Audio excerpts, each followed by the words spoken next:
This morning we're going to spend some time in the Old Testament. It's the first half of our Bibles. And the Old Testament is divided into 5 main topics: into law, into history, into poetry, into major prophets and minor prophets. And this morning we're going to look at the book of 1 Samuel. In fact, we're probably only going to stay in the first chapter of the first book of Samuel. The book begins telling the story of the life of Samuel, but it goes on to tell the history of the Israelites in a period of time when the judges no longer ruled Israel and the kings of Israel began to rule. The book of 1 Samuel tells of a period of time of huge change in Israel's history. So who was Samuel? Samuel was a prophet, and Samuel was a priest. He served God in the temple. He served in the temple from the time that he was weaned until the time that he died. Samuel was a judge. The book of Judges sits just before the books of 1 and 2 Samuel. The book of Judges talk about 12 judges in the history of Israel. 1 Samuel mentions 2 more, Eli and then Samuel. Samuel is the last judge of Israel. Samuel anoints the first 2 kings of Israel. When Israel demand to have a king just like the other nations, God directs Samuel to anoint Saul. And when Saul turns his back on God, God directs Samuel to anoint David, a shepherd boy. God calls Samuel twice audibly by name as a child. Samuel led the people of Israel with integrity and honour. And when those around him were immoral and ungodly and self-serving, he stood for justice and he stood for truth. He stood at a time when the serving priests were corrupt. He listened to the voice of God, even when it was not popular and even when it was uncomfortable. His life was transformational in a period of great change. He lived his life doing what God asked him to do, and when he died, all of Israel mourned his loss. 1 Samuel 25:1 says, Samuel died, and the whole country came to his funeral. Everyone grieved over his death, and he was buried in his hometown of Ramah. He was loved and respected by everyone. But this may not have been the case if it wasn't for the prayer and sacrifice of his mother. And it's his mother who I want to focus on now. Her name was Hannah. We don't know much about her background, but we do know a lot about her unwavering trust in God and her amazing integrity. We're going to read from the first chapter of 1 Samuel now. I'm going to read from the NIV. The birth of Samuel. There was a certain man from Ramathaim, a Zuphite from the hill country of Ephraim, whose name was Elkanah, son of Jehoram, son of Elihu, son of Tohu, son of Zaph, an Ephraimite. And he had 2 wives. One was called Hannah and the other Peninnah. Now Peninnah had children, but Hannah had none. Year after year, this man went up from his town to worship and sacrifice the Lord Almighty at Shiloh, where Hophni and Phinehas, were the 2 sons of Eli, were priests of the Lord. Whenever the day came for Elkanah to sacrifice, he would give portions of the meat to his wife, Peninnah, and to all her sons and daughters. But to Hannah, he gave a double portion, because he loved her and because the Lord had closed her womb. Because the Lord had closed Hannah's womb, her rival kept provoking her in order to irritate her. This went on year after year. Whenever Hannah went up to the house of the Lord, her rival provoked her till she wept and would not eat. Oh, that poor woman. In a culture where polygamy was not uncommon, Hannah shared her husband with a nasty, taunting, provoking woman. She was heartbroken and she was barren. Peninnah had what she wanted desperately. Her life must have looked empty in comparison with that of the other woman. Comparison. It's such a trap, isn't it? Our world is full of things that make us compare ourselves to others and come up short. Social media fuels it. Young people taunt and tease those who don't meet up to their standards.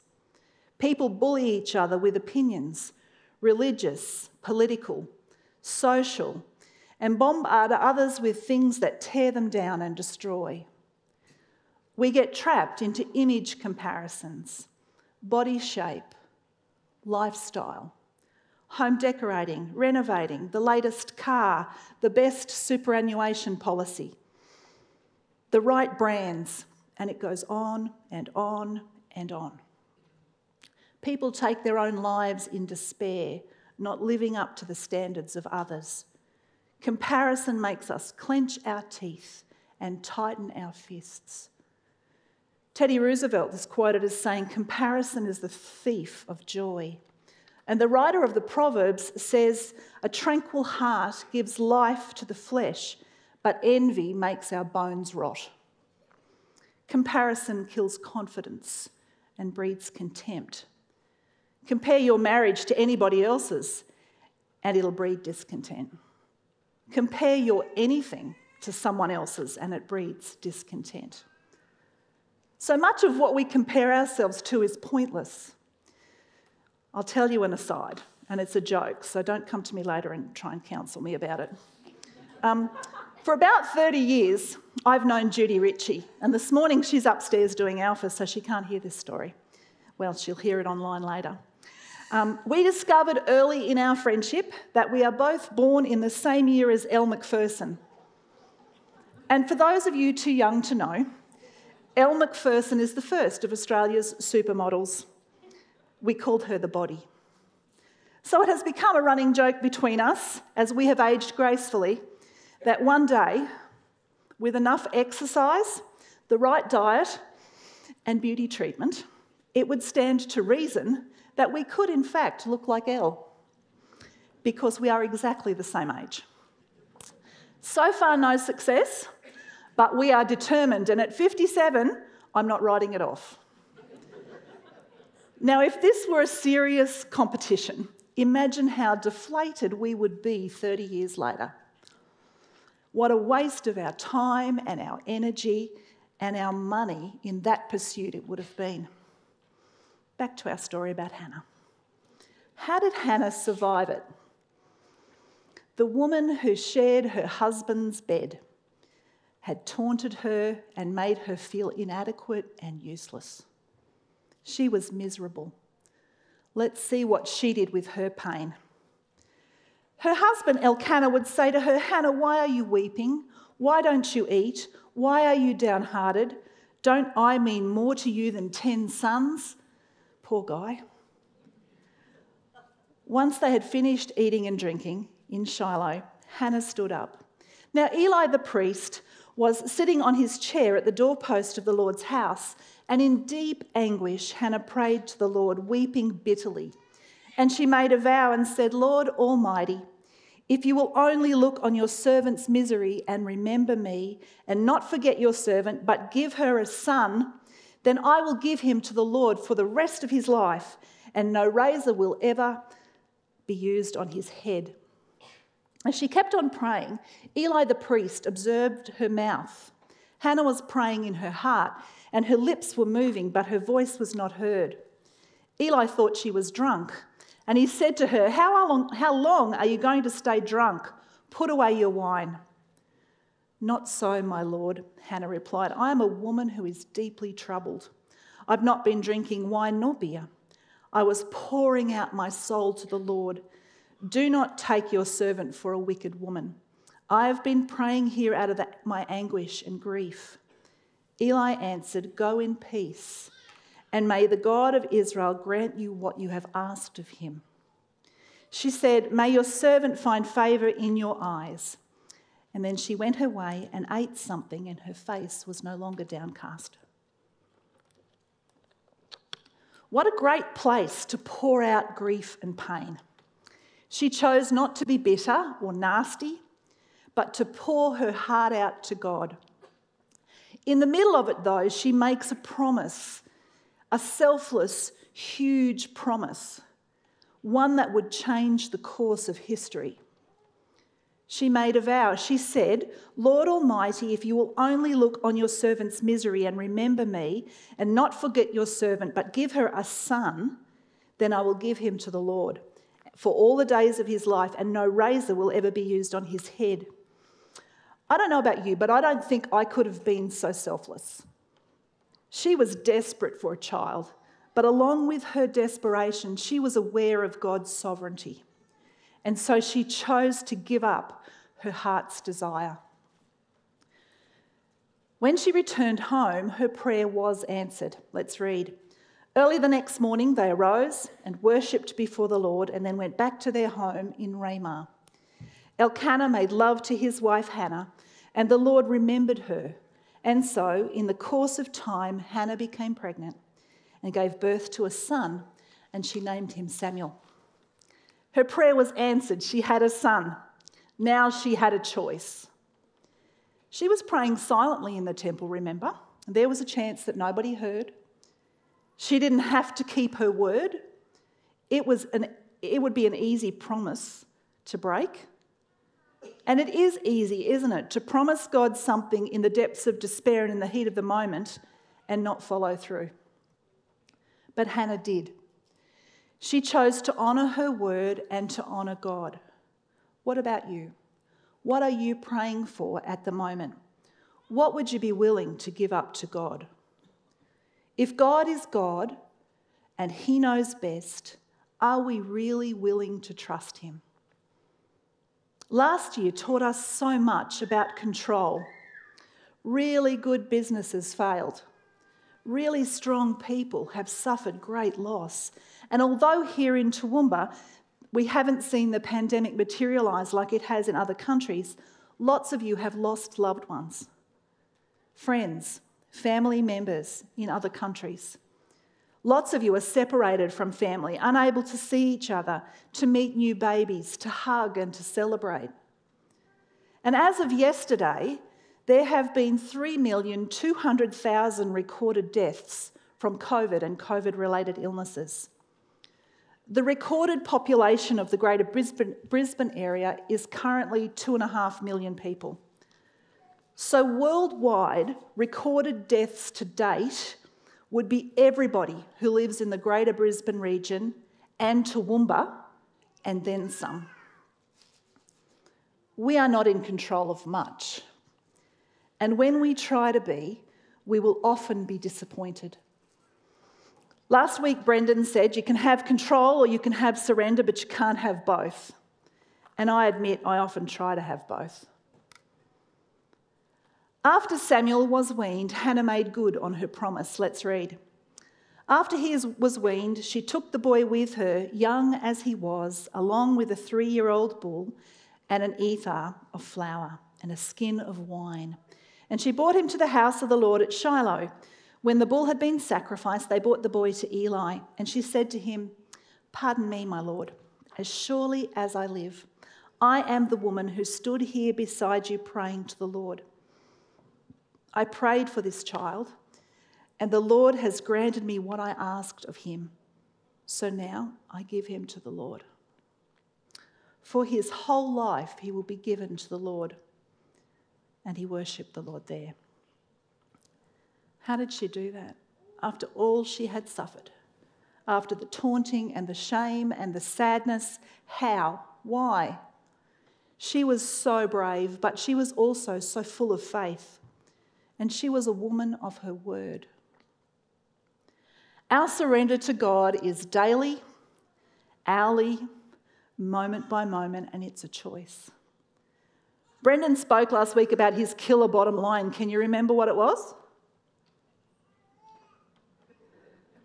It was good, wasn't it? Sorry, Brendan. If you're not giving up, you'll be taken down. Very good. Here's what I hope you will remember from this morning. If it's the only thing that you remember and put into action, it will change your life. Here it is, very simple. Let go and let God. Can you say it back to me so you remember? Let go and let God. Let go of your fears because God wants to replace them with his peace. Let go of your defeat and let God have a victory. Be flexible with your plans and commit them to God. Proverbs 3:6 says, "In all your ways submit to him, and he will make your paths straight." Hannah let go, and she let God have his way. She let all her sadness and longing go. She made a promise to God which changed the course of a nation. She pledged her unborn and as yet unconceived son to serve God as a priest. God took that promise, and Samuel became a pivotal character in the history of Israel. Here's an interesting thought, parents, grandparents. What if your greatest contribution to the universe is not something you do, but someone you raise? Let me say that again. What if your greatest contribution to the universe is not something you do, but someone you raise? This was Hannah's reality. What is it that you need to surrender to God this morning? Transformational change only happens when we put into practice the things that we have learned or heard.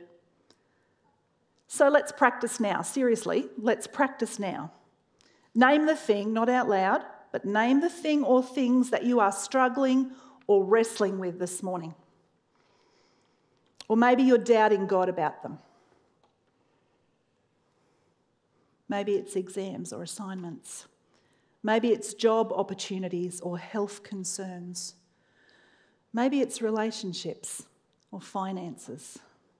Maybe it's your future plans. Can you begin to surrender those things today by name to God, not with clenched fists, but with open hands? Hannah did. She gave it the one thing that she desired the most. And what a difference it made to a nation, to a future, and to the lineage of Jesus. The decisions you make today will have repercussions into the future, to the next generation and beyond. Surrender your future to God because he has a plan, and it is better than your plan.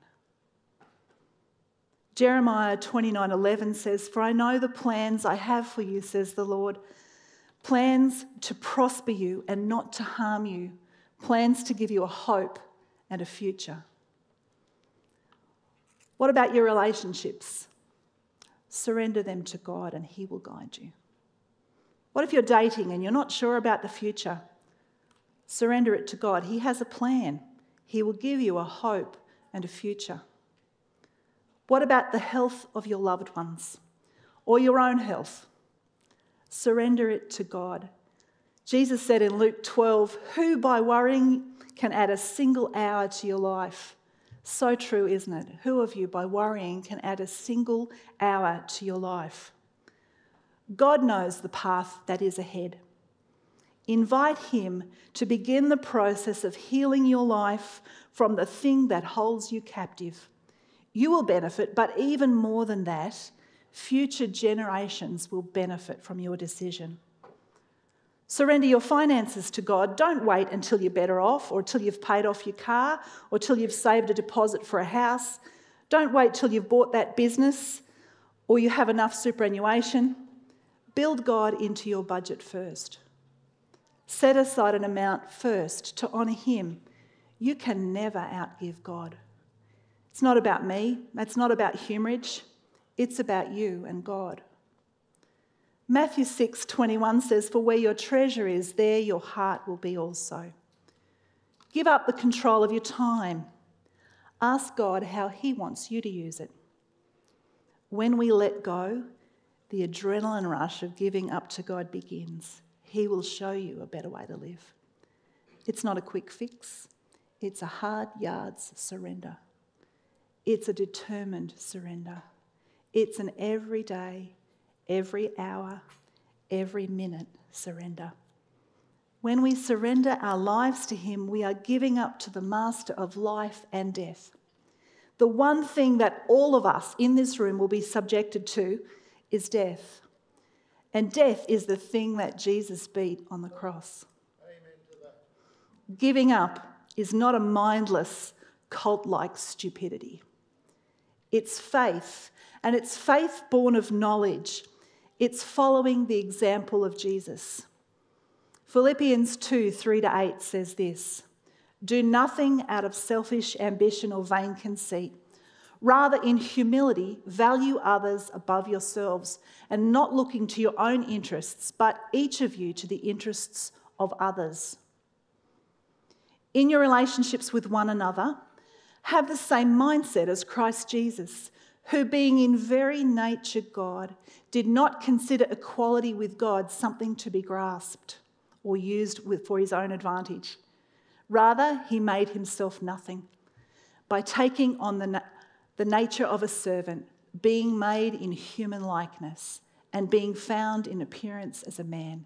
He humbled himself by becoming obedient to death, even death on a cross. Jesus set us the ultimate example of humility and surrender. He surrendered to death. The Bible goes on to say that Hannah had other children. 1 Samuel 2:21, "And the Lord was gracious to Hannah, and she gave birth to 3 sons and 2 daughters. Meanwhile, the boy Samuel grew up in the presence of the Lord." Keeping our promises to God takes courage. When we ask for his forgiveness, he provides it straight away. And when we ask him for direction, he gently leads us. This morning, Haley and David and Lakosh will make promises to God. These will be easy to make, and some days hard to keep. And as a church family, I ask you this morning to continue to pray for them, because all of heaven celebrates as they are baptised this morning. John 10:10 says, "I have come that they may have life and have it to the full." We are on a journey together. We are wanting to become more like Jesus, to build a transformational community of Jesus followers, a community who are keen to surrender to God's plan for their lives. After the service this morning, there'll be some people down the front who'll be willing to pray for you if you'd like to come and pray.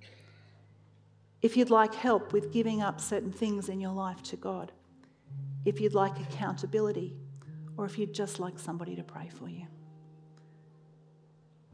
Let me pray now. Heavenly Father, we are so thankful for your goodness to us.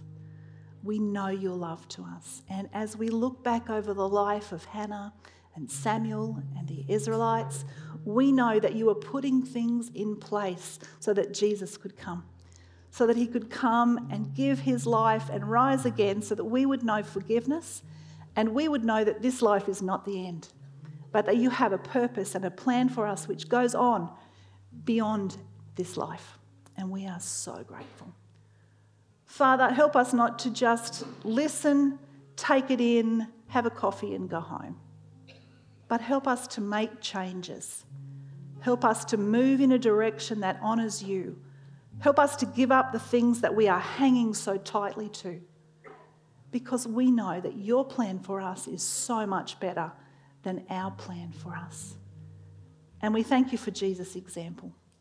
Because of that example, we know that you love us and that you have so much more in store. We thank you humbly in Jesus' name. Amen.